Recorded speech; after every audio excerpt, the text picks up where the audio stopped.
Hi and hello everyone, this is Srishti Tarun Jain and I have with me CA Varsha Lunkad, and this is a part 2 from the previous video where we spoke about how to prepare for your Accounts 1 examination. This is mainly for CA IPCC students, and we promised you that we'll come back with another video saying how to present your accounts paper.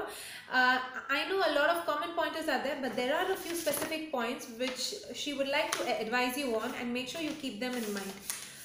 A lot of you might be thinking, oh, that's a common point, but trust me, personal experience, we tend to forget the common points in examination. So we want to make sure you don't miss it.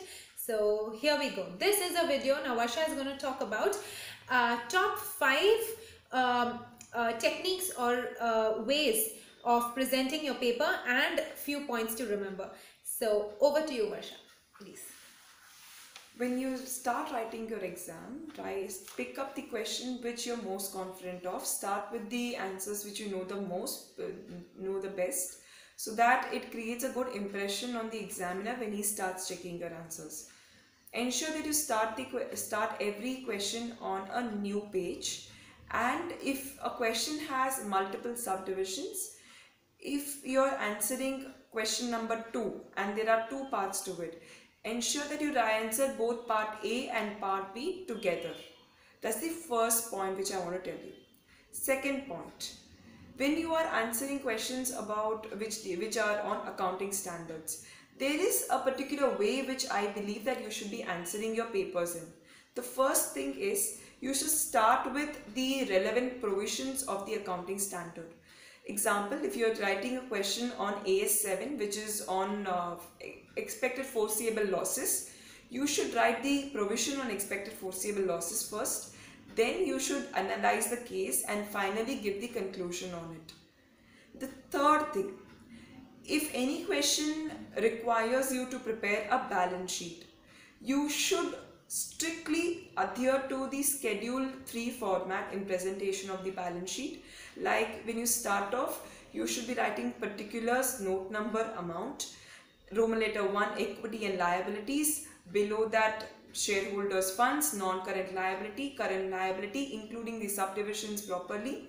So balance sheet format would be closely seen because the new schedule has come into because of revision in Companies Act, and that schedule format needs to be properly adhered to. That's the third point. Fourth point, you should ensure when you are answering a paper, you should do adequate working notes, as I had told in the previous video. Now when you have prepared your working notes and shown it as part of your solution, you should cross-reference the working notes so the examiner knows that for this number your workings is on the page next, so that when he is giving marks, he will know that you're not just like that written a number, you've also worked out and shown the workings for those numbers. Next point that you should remember is about the time factor. Now there are so many students who come back and tell me that I couldn't complete the paper on time. Some question I got stuck in, so I spent too much of time on that. I follow a simple mantra to all students. This is what I tell them, that 1.5 minutes per mark. This should be on your mind when you're spending time in the exam. That much time over, leave the question half done also, go to the next question, because answering all 100 marks of the paper is very important. Even if you know a portion of the answer, write that much and move to the next part. Spending too much of time on any question would not help you to fetch that exemption and that 70-80 marks which we are looking out for in the accounts paper. Remember, accounts is a paper which will fetch you the very good marks. It's a paper which you should bank on for aggregate. The last point which I want to tell you, and it's a very important point, now that we are going to present our papers in black pen, that's what ICA has told, and you have also done your previous video on that. Yes. So now that you are going to present your answers in black pen, highlighting with pencil may not catch the attention of the examiner so much. So how you can bring those key points to the attention of the examiner is, you should write them in caps. Like say you want to focus the attention of the examiner on a term, like say in accounting standard 9, you want to talk about revenue recognition, the risks and rewards getting transferred to the sellers, to the buyer.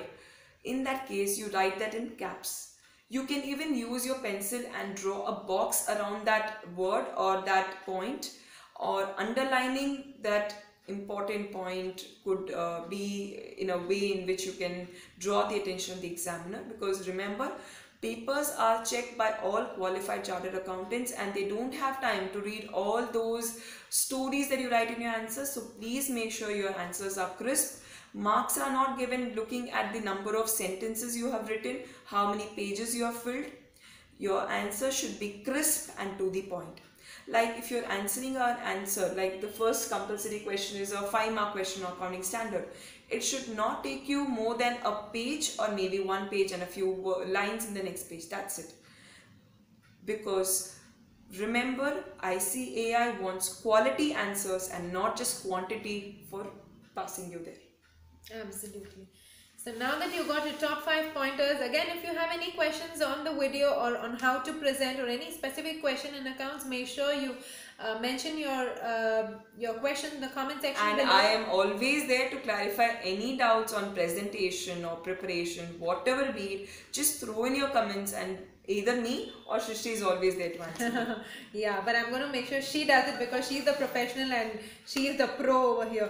So I'm going to make her answer. So make sure you use this opportunity to have all your answers, all your questions there up front, and at the end of it, when you go for your examination, you should never be in doubt. You should definitely be confident that yes, I know what I'm going to do in the paper, and you're going to come out in flying colors. So be confident, and you're going to see more of her in the next videos as well. I'm going to try and post more videos as soon as possible, as soon as she's free, because she is busy with her revision classes, etc., with all her students.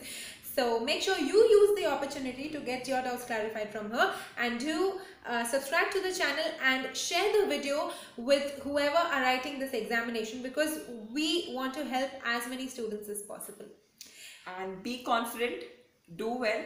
All the best from both of us. Yes. All the best. Thank you so much. Bye. Love for studies. Take care.